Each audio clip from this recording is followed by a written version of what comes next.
오늘의 제목은 바람이 있다, 바람이 분다, 바람이 그친다 라는 제목으로 말씀을 나누려고 합니다. 오늘도 함께 이기는 원리 두 번째 시간을 진행하려고 해요. 지난주에는 소망이 있다, 그래서 절망도 있다 라는 메시지를 전했습니다. 요즘 같은 시기에 말씀으로 하나님의 위로를 체험하고 인도함 받기 위해서 준비된 시리즈 설교입니다. 모든 성도님들 열심을 다해 기도해 주시고 또한 경청하며 또한 각 가정에서 무릎 꿇어 하나님을 찾으시는 것 잘 압니다. 그럼에도 부탁드릴 것은 유튜브를 통해서 온라인 영상을 통해서 자주 경청하시면서 절망을 넘어 소망에 이르는 우리 동북교회 모든 성도 되시기를 주의 이름으로 축원합니다. 또한 말씀을 통해 믿음으로 나갈 수 있는 선한 능력을 겸비할 수 있는 예배가 되기를 간절히 소망하며 모든 성도님들을 축복합니다. 바람이 있다, 바람이 분다, 바람이 그친다. 참 묵직한 문장이란 생각이 들어요. 바람이 있다와 바람이 분다는 문장은 지금 우리가 겪고 있는 삶의 현실입니다. 또한 바람이 그친다는 문장은 우리가 간절히 원하는 희망사항이기도 합니다. 바람은 살면서 겪게 되는 오늘날의 모든 난관이요, 우리가 부딪힌 어려움을 의미합니다. 앞으로 나가고 싶지만 나가지 못하게 막고 있는 오늘의 현실들 다 바람에 속합니다. 속히 바람이 사라지기를 바라보지만 마음대로 잘 안 되는 것이 오늘의 우리의 현실이기도 합니다. 오늘도 여전히 바람은 존재하고 바람은 불어옵니다. 실바람처럼 산들바람처럼 기분 좋게 불어올 때도 있었는데, 참 그때가 있었는데 요즘은 왜 이리 바람이 강해졌는지요. 한반도를 지나간 태풍처럼 미국을 쑥대밭으로 만든 토네이도처럼 모든 것이 날려보낼 기세로 거세게 불어오는 바람에 우리의 모든 인생들이 휘청거리고 있습니다. 삶이라는 바다에 바람이 불기 마련이라고는 하지만 코로나19 바람은 제발 좀 그쳤으면 좋겠습니다. 그래서 모든 성도님들과 함께 만나 예배드리고 싶습니다. 코로나 그 바람 때문에 돈이라는 바람이, 절망이라는 바람이, 죽음이라는 바람이, 지연이라는 바람이 계속 우리 삶에 불어와 우리의 모든 삶을 뿌리째 흔들고 있는 것을 보게 돼요. 심지어 금주는 너무나 마음이 아팠습니다. 영혼을 살리는 목사도 몸을 살리는 의사도 바람에 휘청거리고 있는 한 주를 우리는 목격하고 있습니다. 바람이 좀처럼 멈출 기세가 보이지 않으니 이 속이 답답하고 너무나 속상하다는 말입니다. 오늘처럼 바람이 있고 바람이 불고 바람이 그치지 않을 때 어떻게 해야 하는지 오늘 말씀에서 실마리를 하나씩 찾아가기를 간절히 소망합니다. 그리스도의 삶을 어떻게 정의 내릴 수 있을까요? 그 정의에서부터 오늘 말씀을 시작해 보고 싶습니다. 따라합시다. 믿음으로 시작하여 믿음으로 마치는 삶입니다. 그리스도인의 삶은 믿음으로 시작하여 믿음으로 마치는 삶임을 잊지 않기를 소망합니다. 꼭 기억하기를 원합니다. 우리는 항상 믿음으로 시작하여 믿음으로 마칠 것입니다. 하나님은 우리를 보실 때마다 가장 먼저 우리의 믿음을 보십니다. 그리고 그 믿음의 정도에 따라 역사하시는 하나님이셨습니다. 그러기에 우리의 관심은 이 믿음을 굳세게 하기 위하여 오늘도 몸부림쳐야 한다는 겁니다. 이 믿음을 근거하여 하나님의 도우심을 간청해야 된다는 겁니다. 그래야 살 길이 열립니다. 그래서 사탄은 오늘도 우리의 믿음을 공격하기 위하여 요즘처럼 환경을 뒤흔들기 시작합니다. 바람이 그치지 않는 환경, 바람이 멈추지 않는 환경을 통해서 우리의 마음, 우리의 믿음, 이 모든 것들을 다 막아서게 하고 흔들려고 하는 그 모든 삶의 공격들이 최근 전개되는 우리의 환경을 통해 보이지 않던가요? 사탄은 베드로의 믿음을 공격하기 위해서 예수님을 부인할 만한 환경으로 이끌어가고 있습니다. 그때 예수님의 기도가 시작되었다는 사실을 우리는 기억해야 합니다.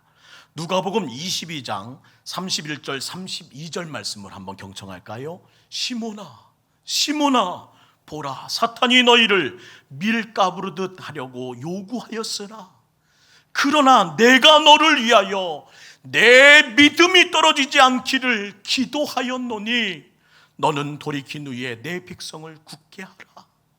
예수님의 관심도 우리의 믿음이 떨어지지 않기를 위해 기도하시는 일들로 항상 우리 곁에 계셨다는 말입니다.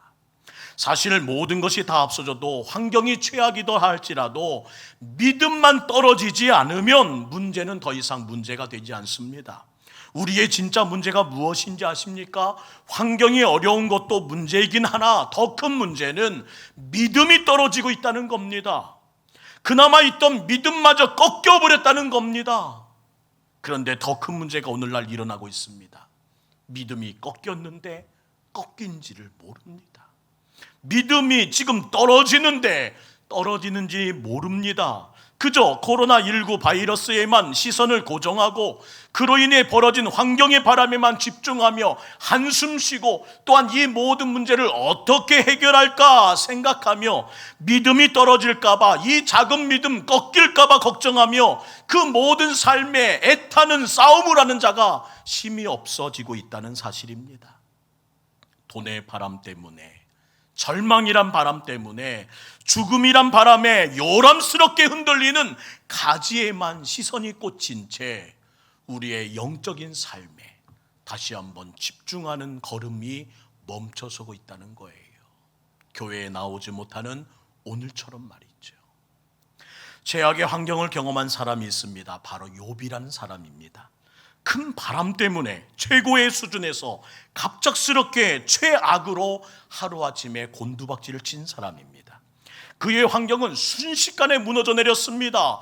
최고의 부자에서 최하의 거지가 되어버립니다. 사탄이 그의 모든 것을 다 빼앗아 버렸으나 그는 믿음만은 빼앗기지 않았습니다. 믿음만은 꺾이지 않았습니다. 끝까지 지킨 믿음으로 모든 것을 회복하고 또한 더 많은 축복을 누린 것이 욥기의 마지막 하이라이트요, 우리에게 주신 하나님의 극적인 역전 드라마 아닌가요? 저와 여러분에게 이 간증이 있길 주의 이름으로 축원합니다.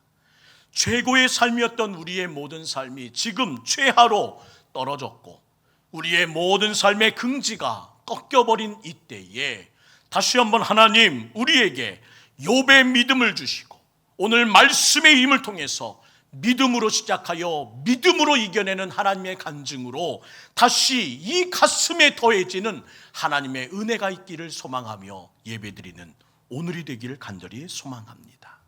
오늘도 하나님의 관심은 여러분의 각 가정과 여러분의 심령에 믿음이 떨어지지 않기를, 더 나아가 그 작은 믿음 꺾이지 않기를 위하여 관심을 갖고 계실 뿐만 아니라 더 강한 믿음이 되고 더 귀한 믿음이 되기 위하여 오늘도 그 모든 바람 부는 상황에 여러분을 붙들고 계신다는 사실을 잊지 않기를 간절히 소망합니다. 더 연단을 통해 강하게 하시려고, 더 귀하게 하시려고 하나님은 바람이 있고 바람이 부는 그 장소에 우리를 서 있게 하신다는 겁니다. 본문에는 하나님의 꿈이 담겨 있습니다. 선택한 이스라엘 백성을 이 세상에서 최고의 백성이 되게 하려는 것이 하나님의 꿈이었습니다. 그래서 허락하신 것이 생각 이외의 방법이에요. 고통스러운 상황으로 그들의 발걸음을 옮기게 하십니다. 이스라엘 백성을 애굽이라는 용광로에 깊이 넣으시고 무려 400년 동안 종살이로 시련을 걷게 하십니다. 때가 참에 하나님은 모세를 부르셔서 이스라엘을 애굽에서 이끌어내셨지요. 근데 애굽에서 나온 그들은 홍해를 앞에 두고 자신들이 죽음의 위기에 처한 것을 모두 다 동시에 직감하게 됩니다. 뒤에서는 바로의 군대가 추격해오고 앞에는 홍해가 길을 턱 막은 채 더 이상 가지도 멈추지도 못하게 하는 그 모든 진퇴양난의 상황에 그들을 처하게 만듭니다.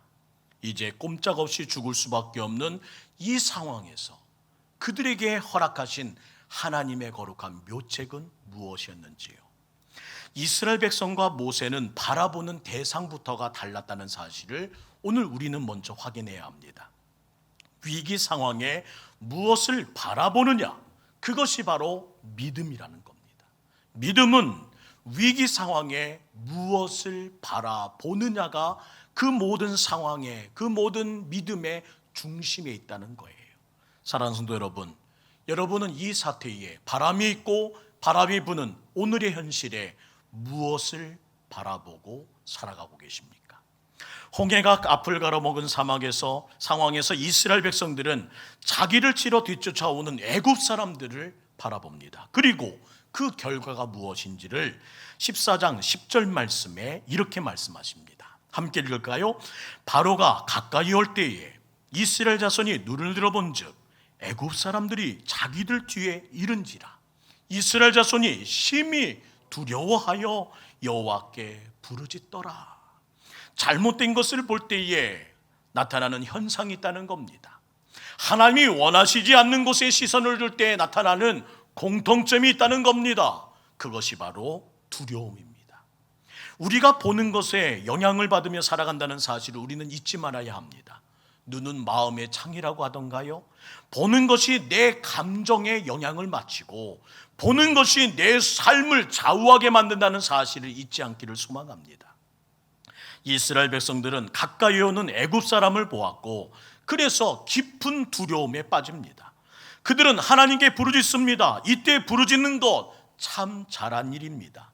그런데 문제는 하나님께 계속 부르짖지 않고 곧 원망의 길로 접어들었다는 사실입니다.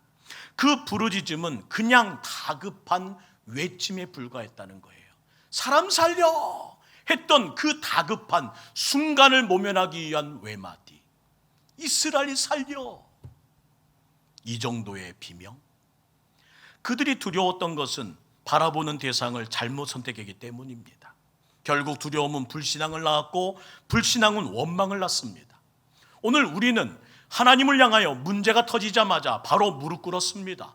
그리고 주님을 향해서 외쳤습니다. 주여 우리를 살려주십시오. 그러자 6개월, 7개월 연장전이 진행되는 오늘의 현실 가운데 그 외침이 점차 줄어들고 있었다는 겁니다. 단지 다급한 외침에 머무르고 있었던 기도의 소리들이 오늘날 우리의 마음에서 식어지고 있는 것은 아닌지요. 그래서 주님은 오늘 우리에게 그들의 모습을 조명해보며 나의 현실을 다시 점검해라 말씀하십니다. 11절, 12절 말씀입니다. 그들이 또 모세에게 이르되 애굽이 매장지가 없어서 당신이 우리를 이끌어내어 이 광야에서 죽게 하느냐? 어찌하여 당신이 우리를 애굽에서 이끌어내어 우리에게 이같이 합니까? 우리가 애굽에서 당신에게 이른 말이 이것이 아닙니까? 이르기를 우리를 내버려 두십시오. 우리가 애굽 사람을 섬길 것이 차라리 낫지 않겠습니까? 애굽 사람을 섬기는 것이 저 광야에서 죽는 것보다 낫겠노라. 사람의 말을 잘 살피면요, 그 사람의 마음이 무엇이 담겨 있는지를 직감할 수 있고 알 수 있습니다. 이스라엘 백성의 말을 한번 살펴보세요. 이런 일이 일어날 줄 알고 이미 모세에게 말했다는 겁니다. 우리가 애굽에서 당신에게 이른 말이 이것이 아니냐. 그것을 다시 확인하며 따지고 있다는 거예요. 거봐. 내가 뭐라고 했어? 잘한다, 잘해. 그러게 내가 하지 말랬잖아. 이 출애굽 이루어지지 않을 만한 일이라는 것을 내가 말했잖아, 권했잖아. 이럴 줄 알았어. 이럴 줄 알았다고. 기다렸다는 듯이 이스라엘은 모세를 향하여 때로 달려듭니다. 이때 믿음을 가진 사람, 참 믿음의 사람은 이렇게 말하는 소리를 듣습니다. 13절 14절입니다. 함께 읽겠습니다. 시작. 모세가 백성에 이르되 너희는 두려워하지 말고 서서 여호와께서 오늘날 너희를 행하는 위하여 행하시는 구원을 보라. 너희가 오늘 본 애굽 사람을 또 다시는 영원히 보지 못하리라. 여호와께서 너희를 위하여 싸우시리니 너희는 가만히 있을지니라. 어떻게 이렇게도 차분하게 말할 수 있을까요? 정말 놀랐습니다. 그래서 하나님이 모세를 가장 온유한 사람이라 인정하신지도 모르겠어요. 얼마든지 백성을 꾸짖고 언성을 높이며 뭐라고 하면서 따질 수 있는 상황 아닌가요? 그러나 그는 잠잠히 믿음의 길을 제시합니다. 원망하고 불평하고 공격적이고 부정적인 말을 퍼붓는 그 때를 향하여, 이스라엘 백성의 때를 향하여 오히려 모세는 입을 열어 믿음의 참 모습을 제시하는 것을 보게 돼요. 첫 번째, 믿음은 가만히 서서 하나님을 바라보는 것입니다. 믿음은 가만히 서서 하나님을 바라보는 것. 급할수록 잠시 멈출 필요 있습니다. 급할수록 마음을 고요하게 내려놓는 시간 필요합니다. 사랑하는 모든 성도님, 오늘 거룩한 주일을 맞아 잠시 멈추는 여러분 되기를 부탁드립니다.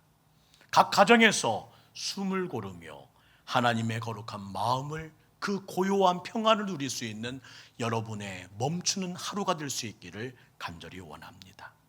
위기의 순간일수록 가만히 서서 하나님을 바라봐야 한다.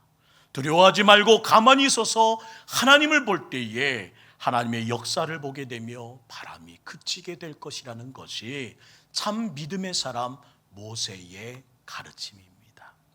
모세는 죽음의 위기 앞에 서 있습니다. 그러나 그는 시선을 다가오는 애국 군대에게 두지 않았습니다. 오히려 하나님을 향하여 시선을 고정합니다.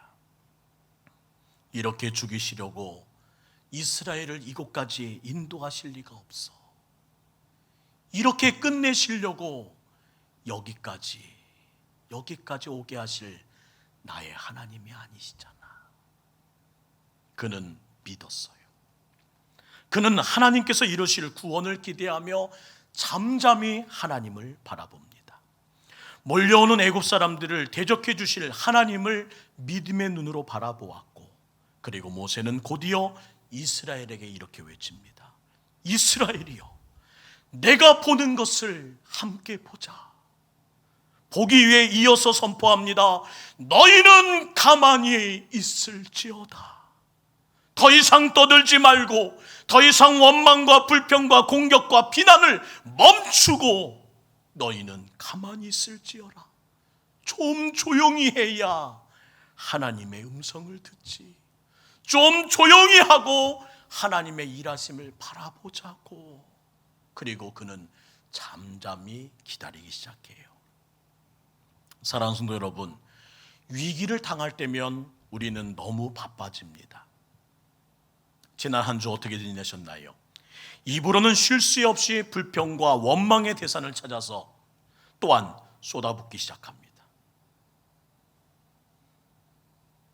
손과 발은 해결하기 위하여 이리저리 분주하게 뛰어다녔습니다. 그러나 주님은 그러한 우리에게 말씀하십니다. 너희는 가만히 있을지어다.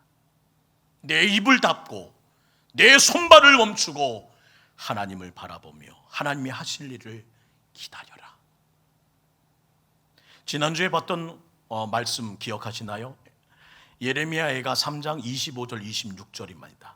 기다리는 자들에게나 구하는 영혼들에게 여호와는 선하십니다. 사람이 여호와의 구원을 바라고 잠잠히 기다림이 좋도다. 잠잠히 기다림이 좋도다. 가만히 하나님을 믿고 가만히 하나님 바라보며 가만히 시선을 고정한 자에게 주시는 하나님의 좋음이 바로 그 기다림의 좋은 시간이 그들에게 허락된다는 겁니다. 성도 여러분, 바람이 그치지 않는 환경일 때 우리는 더 기도하며 하나님 하실 일을 기다리며 기대해야 합니다. 너희는 가만히 있을지어다 라는 것은 그냥 멈추고 숨만 쉬라는 것이 아닙니다. 기도하며 기다리며 기대하라는 거예요. 다시요, 기도하며 기다리며 기대하라. 하나님이 하실 일이 있으니 너희는 가만히 있을지어다. 오늘 이 음성이 여러분의 마음에 기다림이 좋은 것 되는 거룩한 평안을 선물하길 주의 이름으로 축원합니다. 두 번째, 믿음은 앞으로 될 일을 미리 선포하는 거라는 거예요. 믿음은 선포입니다. 따라합시다. 믿음은 선포입니다. 소리를 내어 믿음으로 선포하는 행동 중요합니다. 그것은 항상 우리의 모든 삶을 열어가는 힘이었습니다. 부르짖어 기도하는 소리, 부르짖어 애타는 소리, 부르짖어 하나님의 능력을 간구하는 소리는 항상 우리의 모든 삶을 이끌어가는 강력이었습니다. 모세의 믿음은 바로 이 선포하는 믿음이었다는 거예요. 장차 이르실 하나님의 일을 그는 입술을 열어 선포합니다. 여호와께서 오늘날 너희를 위하여 행하시는 하나님의 구원을 보라. 너희가 오늘 본 애굽 사람들 또 다시는 영원히 보지 못하리라. 여호와께서 너희를 위하여 싸우시리라. 그는 힘을 다해 선포했고, 더 놀라운 것은 모세가 선포한 대로 하나님이 역사하셨다는 겁니다. 그의 선포가 끝나고 나서 이루어진 일들을 보면 그 모든 상황이 드러나요. 그 전에 하나님의 답답한 마음을 여러분에게 하나 소개하고 싶습니다. 시편 81편 10절 11절 말씀을 함께 읽을까요? 시작. 나는 너를 애굽 땅에서 인도해낸 여호와 내 하나님이니 내 입을 크게 열라. 내가 채우리라 하였으나 내 백성이 내 소리를 듣지 아니하며 이스라엘이 나를 원하지 아니하였도다. 출애굽 14장에는 입을 크게 열은 그리고 채워주시는 모세의 삶을 이끌어가시는 하나님의 은혜를 보게 합니다. 그리고 그의 강구하심이 이스라엘 백성을 위해 대신 싸우시는 하나님의 모습으로 기억돼요. 특별히 하나님과 대적하여 싸운 애굽의 그 외마디 비명을 한번 들어보시겠습니까? 14장 24절 25절 말씀입니다. 하나님을 대적했던 자들의 목소리예요. 시작. 새벽에 여호와께서 불과 구름 기둥 가운데서 애굽 군대를 보시고 애굽 군대를 어지럽게 하시며 그들의 병거바퀴를 벗겨서 달리기가 어렵게 하시니 애굽 사람이 이르되 이렇게 말합니다. 이스라엘 앞에서 우리가 도망하자. 여호와가 그들을 위하여 싸워 애굽 사람을 친도다. 도저히 이길 수 없는 싸움. 이스라엘을 대신하여 하나님이 잠잠히 일하라는 말씀과 함께 순종했던 이스라엘 향하여 하나님은 대신 싸우십니다. 그나마 그들은 아무것도 한 것이 없어요. 그럼에도 불구하고 그들의 눈에는 분명한 증거가 나타납니다. 죽어서 바닷가에 흘러온 애굽 사람들의 시체. 30절입니다. 그날에 여호와께서 이같이 이스라엘을 애굽 사람 손에서 구원하시매 이스라엘이 바닷가에서 애굽 사람이 죽어 있는 것을 보았더라. 모세가 선포한 대로 하나님 역사하십니다. 너희가 오늘 본 애굽 사람을 영원히 보지 못하리라. 모세의 믿음은 선포하는 믿음이었습니다. 하나님께 하소연했습니다. 왜 주님, 우리들이 모이는 일이 이렇게 어려운 일상이 됐습니까? 그랬더니 주님께서 말씀하시는 대답했습니다. 함께 모이면 선포하지 못하잖아. 거리두기에 찬양도 불가하는 그 준칙을 지켜나가며 어찌 선포하며 입을 열어 부르짖을꼬. 그래서 주님이 하신 일이 골방 기도에 골방의 선포를 다시 살리기 위한 하나님의 각계 전투로 우리를 흩으신 것은 아닌지 하는 생각이 다가왔습니다. 사랑하는 성도 여러분, 여러분의 가정에서 여러분의 골방에서 바람아 그칠지어다 하나님의 거룩한 이름으로 외치시며 선포한 대로 하나님께서 일하실 줄 믿습니다. 거리두기를 하며 침묵해야 되며 우리의 모든 상황은 절제되어야 하지만 그래서 하나님은 흩으셔서 우리의 모든 기도가 자유롭고 예배가 자유롭고 부르짖음이 가능하며 선포하는 일이 가능한 우리의 모든 이 예배의 가정의 초소에서 다시 골방 기도를 통해 하나님의 거룩한 이름을 높이기 원하셨던 주님의 그 들으시기 원하셨던 애달픔. 내 입을 크게 열라. 내가 채우리라. 그것이 교회에서 할 수 없기에 오늘 여러분을 여러분의 개인의 처소로 다시 이끄신 하나님의 뜻은 아닐지요. 저는 여러분이 가정에서조차 침묵하는 그리고 선포를 자제하는 예배가 아니라 여러분의 모든 삶에 하나님을 향하여 입을 여는 거룩한 예배의 회복이 있길 주의 이름으로 부탁드립니다. 세 번째, 믿음은 하나님의 말씀에 한 걸음씩 순종하며 나가는 겁니다. 홍해로 앞은 막혀 있고 애국 군대가 뒤에서 쫓아오는 상황 가운데 모세는 가만히 서서 하나님을 바라봅니다. 그리고 하나님께 부르짖어 기도하기 시작합니다. 그런데 하나님께서는 좀 의외의 말씀을 그에게 하십니다. 15절 16절 말씀을 볼까요? 여호와께서 모세에게 이르시되 너는 어찌하여 내게 부르짖느냐? 부르짖지 말라는 말씀입니까? 이스라엘 자손에게 명령하여 이제 너는 이렇게 전하라. 앞으로 나아가라. 지금은 부르짖을 때가 아니라 행동할 때라는 거예요. 이스라엘 자손에게 명령을 하십니다. 뭐라고요? 앞으로 나아가라. 얼마든지 큰 목소리로 명령할 수 있습니다.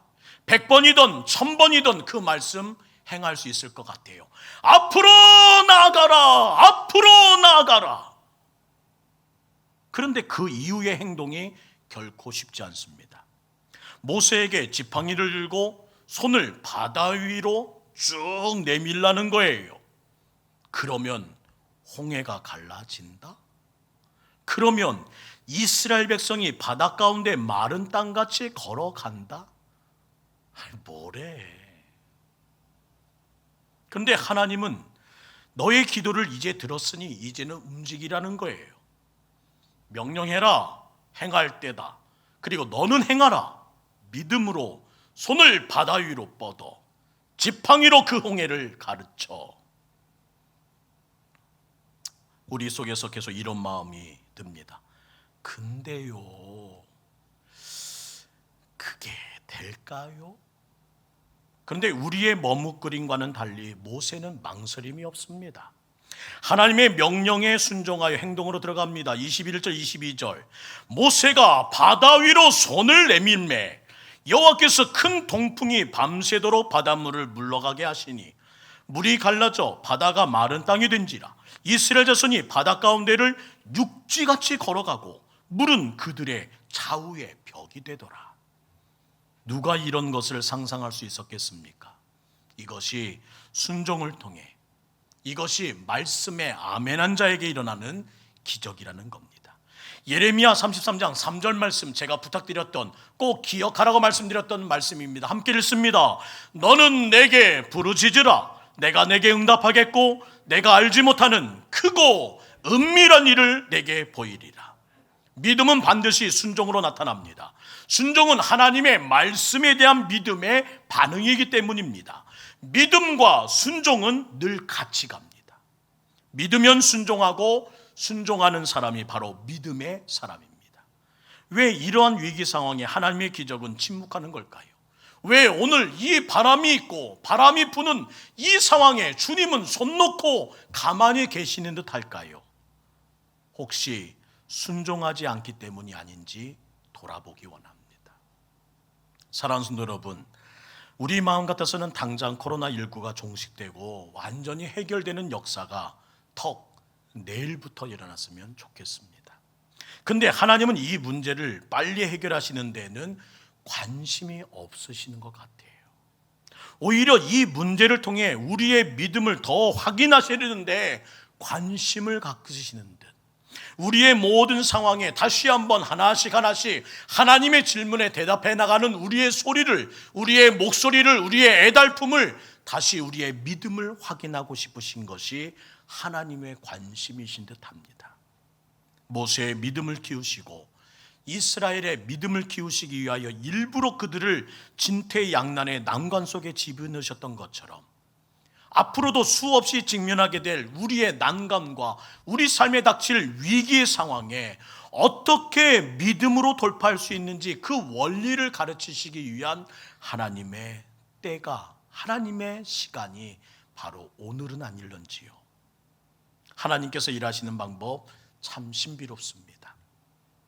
이스라엘 백성을 삼키려 했던 그 홍해가 오히려 그들을 구원의 길로 인도하게 될 줄 누가 상상이나 했습니까?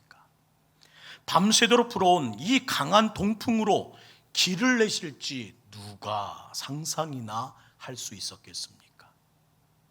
우리는 위기 상황에 닥치면 인간의 생각과 또한 계산을 통해서 문제를 풀려고 시도합니다. 그래서 바빠지고 그래서 심각해집니다. 그러나 그럴수록 우리는 어려움에 더 빠지게 될 것을 주님은 말씀하십니다. 우리가 할 일은 잠잠히 하나님을 바라보는 거예요. 잠잠히 하나님을 기대하는 겁니다. 잠잠히 하나님의 때를 경청하며 바라보는 겁니다. 감사한 것은 하나님을 바라보고 잠잠히 기다리는 것은 누구나 할 수 있는 일이라는 거예요. 누구나 할 수 있는 일. 누구나. 그때 하나님은 우리를 위협하셨던 모든 것들을 통해 길을 열어주시는 역사로 우리에게 보여주시고 간증케 하실 겁니다. 미국의 유명한 설교자였던 찰스 스펄전의 말을 인용해서 오늘의 말씀을 마무리하려고 합니다. 주님은 당신에게 이제껏 그 누구도 가보지 못한 길을 열어주실 것입니다. 그런데 놀랍게도 당신을 집어삼키려고 위협하는 것들이 당신의 탈출로가 되는 것을 보면서 말입니다. 사랑하는 성도 여러분, 지금 인간적인 노력이나 계산으로 바람을 그치게 하려고 하십니까? 어떻게 하면 다음 주 또 이 바람이 있는 현실에서, 바람이 부는 현실에서 어떻게 그치게 할까를 고민하며 예배를, 하나님을 마주하는 시간을 선택하셨습니까?